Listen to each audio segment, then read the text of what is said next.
selama ini selalu dikatakan dosa besar itu berzina, ya, judi, iya. Tapi menurut saya hari ini harus ada yang ditingkatkan. Dosa yang paling besar. Assalamualaikum warahmatullahi wabarakatuh. Ketika Kang Dede Mulyadi berpidato, sama seperti KDM lagi mengaji Al-Quran, menerangkan apa itu Al-Quran, ya, bergetar ya Bapak Ibu, ya, jujur gak bosan-bosan ya mendengarkan pidato dari KDM ini, ya, gubernur rasa Ustadz. Mungkin ini Ustadz sesungguhnya yang berada di pemerintahan. Pasti nih Ustadz Adi Hidayat, Ustadz Abdul Somad begitu bangga dengan KDM, ya. Andaikan semua gubernur seperti ini, maju Indonesia, ya, Masya Allah. Coba kita lihat dulu ya, KDM mengaji Al-Quran. Tetapi kalau untuk pendidikan dasar nggak boleh.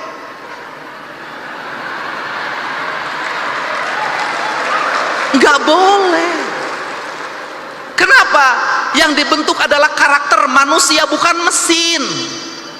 Kalau SPJ bisa dibuat di rumah, klik kirim. Tapi pembentukan karakter nih yang Sukmaya harus belajar baca, nggak bisa.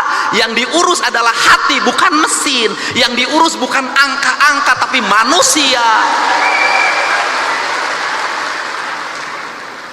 Jadi saya tidak setuju anak SD menggunakan HP, anak SMP menggunakan HP. Kenapa? Pembentukan karakter dasar. Mereka harus tahu cara minum, mereka tahu cara makan, mereka harus bisa berlari, mereka harus bisa berjalan, mereka harus bisa bernyanyi, mereka harus bisa baca sastra, mereka harus bisa main musik, mereka harus bisa berinteraksi sosial. Kerakyatan yang dipimpin oleh hikmah kebijaksanaan dalam permusyawaratan perwakilan, ya, harus manusia.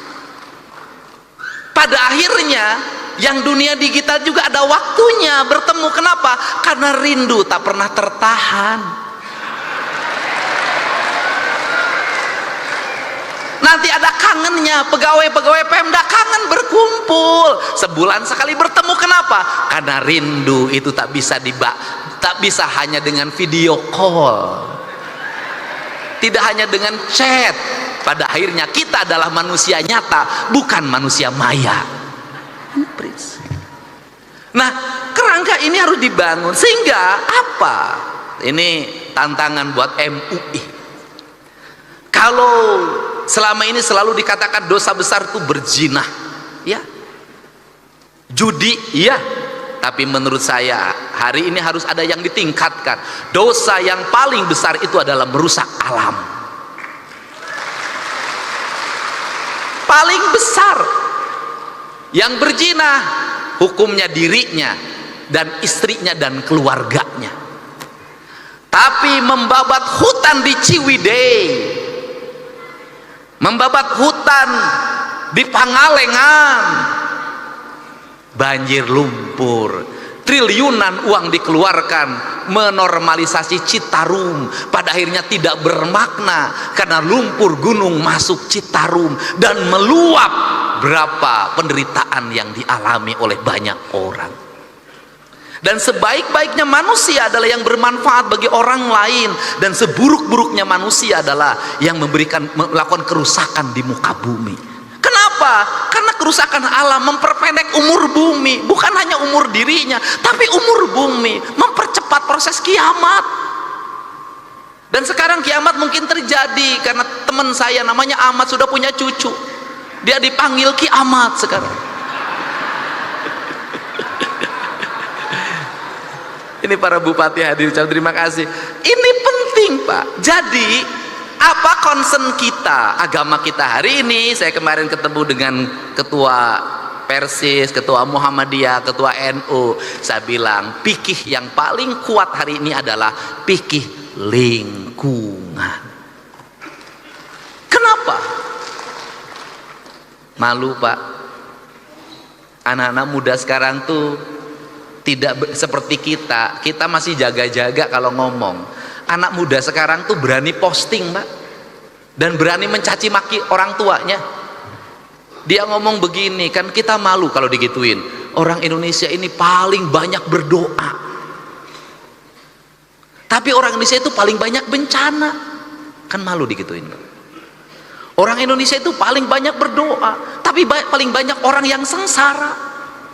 Orang Indonesia itu paling banyak berdoa, tapi buang sampahnya di sungai, buang sampahnya di mana saja. Membabat pohon itu bukan hanya 1 meter, tapi ribuan kubik, jutaan kubik, menimbulkan kesengsaraan, dan itu dibiarkan. Padahal tiap hari kita berdoa pada Allah, kita ingin dijauhkan dari bencana. Kita tiap hari berdoa pada Allah ingin dijauhkan dari bencana.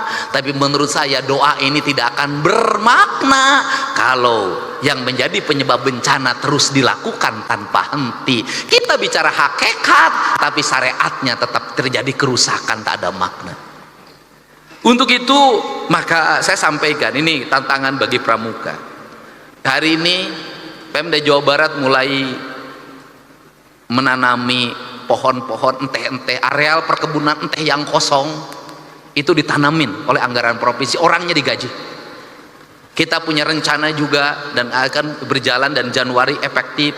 Orang yang nanam pohon dan ada sekian, satu orang 2 hektar, itu saya gaji setiap bulannya sampai pohonnya nanti besar. Kenapa? Ini sebuah kepentingan. Ada 2 dimensi yang ingin dilakukan di situ, yaitu yang pertama adalah dimensi alam yang harus terselamatkan. Yang kedua adalah dimensi sosial ekonomi, di mana rakyat kita butuh uang. Saya jujur, ini ada sayuran tapi tetap saya kritik. Apa yang dikritiknya adalah mohon engkol, wortel, kemudian buncis, yaitu tanaman yang dibawa oleh Belanda. Itu makanannya orang Eropa. Di orang Indonesia nyebutnya sop. Bedanya adalah kalau orang Eropa makan sup itu sebelum makan. Makan sup itu sebelum makan. Kemudian dikasih dagingnya, daging yang bermutu. Orang Indonesia itu adalah makan sop kermuludan. Dagingnya pakai gaji. Terus dalam posisi tidak panas, dimakannya oleh ajengan oleh kiai setelah ceramah jam 12. Kebayang Pak, sop dikasih nasi pakai gaji, tidak panas, dimakan oleh ajengan jam 12 malam. Wajar kalau banyak para penceramah yang tukang ceramah hari ini jantungnya bermasalah. Ini fakta Pak, serius saya. Nah, ini tanaman Eropa dibawa, dan memang ini tanaman itu harus nyari daerah dingin. Jadi kalau ini terus berkembang dan dipacu produksinya, saya katakan nggak usah waktu lama Pak, gunung di Jawa Barat rontok semuanya. Kenapa? Tanaman ini sekarang sudah naik ke arah Cikurei. Tanaman ini sudah naik ke arah Gunung Wayang, ke arah Gunung Windu, dan itu saya berkomitmen siang ini mau saya kumpulkan untuk nggak boleh lagi alih fungsikan lagi tanamin kopi, tanamin duren, tanamin kayu-kayuan, tanamin teh. Udah saya biayai oleh provinsi. Kenapa? Kalau provinsi mengeluarkan 1 triliun itu kecil, kalau bencana lebih dari segitu yang harus dikeluarkan. Bapak mau lihat di mana? Mau lihat Lembang. Terakhir saya pesen Pak, bukan nakut-nakutin Pak. Karakter Sumatera itu sama dengan karakter Jawa Barat Pak. Tanahnya sama suburnya, ada harimaunya, cuman bedanya harimaunya di Sumatera ada macannya, di Jawa Barat macannya jadi anggota DPR. Nah, mantan wakil gubernur, dan saya pendukung beliau ketika menjadi gubernur dulu. Nah, dan saya buktikan di tempat saya menang Pak. Nah, itu harimau Sumatera sama harimau Jawa di Kalimantan tuh nggak ada harimau. Jadi tanah gembur. Jadi Belanda itu menetapkan Sumatera berdasarkan peneliti BRIN dari UGM. Itu dulu Belanda menetapkan sebagai daerah hijau, daerah hutan lindung, daerah konservasi, daerah taman nasional. Jawa Barat juga sama, daerah di sini nih mulai Bandung, Lembang, terus ke Garut, terus ke peradabannya, dan kemudian terus di daerah Pak Cipanas, semua sama. Jadi kalau tekstur tanahnya terus dicabutin akarnya, maka potensi longsor sangat tinggi. Ditambah lagi ada potensi paling berat, sesar Lembang. Dan kalau sesar Lembang, nauzubillah jangan terjadi, kita berharap, maka siapa yang paling berat? Bandung. Karena Bandung itu cekungan. Begitu gunungnya jatuh roboh, air meluap, maka ini akan berubah menjadi danau dengan tingkat air yang sangat tinggi. Untuk itu ada dua hal yang mesti kita lakukan. Satu, kita mencoba untuk segera membenahi alam Jawa Barat ini yang rusak.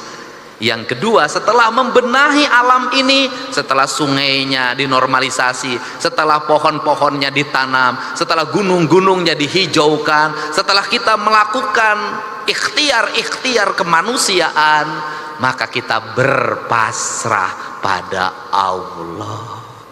Jangan berpasrah terus tanpa ikhtiar kemanusiaan. Nah, ini yang saya sampaikan, sehingga saya mengucapkan terima kasih. Sekolah-sekolah, dinas pendidikan harus mulai dirumuskan kurikulum yang paling utama kita hari ini bukan lagi ngajarin anak-anak menggunakan gadget. Nggak usah diajarin anak-anak kita lebih pintar dari kita. Nggak usah diajarin anak-anak kita menggunakan HP, laptop, udah lebih pintar dari kita. Yang harus diajarin anak-anak kita hari ini adalah kembali sekolah bukan hanya ruang kelas yang digunakan, tetapi luang alam terbuka sebagai basic pembentukan pendidikan. Jadi kalau ada satu hari, saya harapkan nanti Ketua Kuarda Jawa Barat, kalau ada satu hari anak-anak pakai pramuka di sekolah, terutama SD dan SMP dan SMA, SMK, saya harapkan di baju pramuka itu mereka tidak di dalam kelas, tapi mereka berada di luar kelas, membersihkan sungai, menanam pohon, kemudian belajar memasak di alam terbuka. Dia memahami lingkungan. Kenapa? Anak-anak kita hari ini nggak bisa lagi masak sayur asem, tidak bisa nyambel, tidak bisa nyangu, tidak bisa ngaliwet. Anak-anak karena tidak bisa fast food, go food.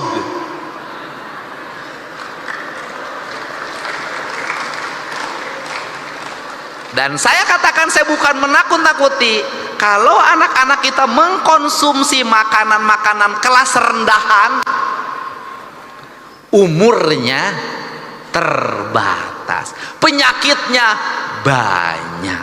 Anak kita nggak lagi pagi-pagi minum teh manis pakai gula aren, nggak ada, langsung kemasan berwarna, kemudian bergula, bersoda, sehingga umur 18 tahun banyak yang gagal ginjal, umur 20 tahun kena diabetes. Orang lain seneng lihat kita, seneng. Kenapa? Generasi muda Indonesia lemah. Kenapa mereka seneng? Kekayaan alamnya melimpah. Dan di negara yang kekayaan alamnya melimpah, negara itu harus hati-hati karena dia bidikan banyak orang. Untuk itu saya ini yang menegaskan kembali lagi, karena pramuka itu ngajarin itu semua.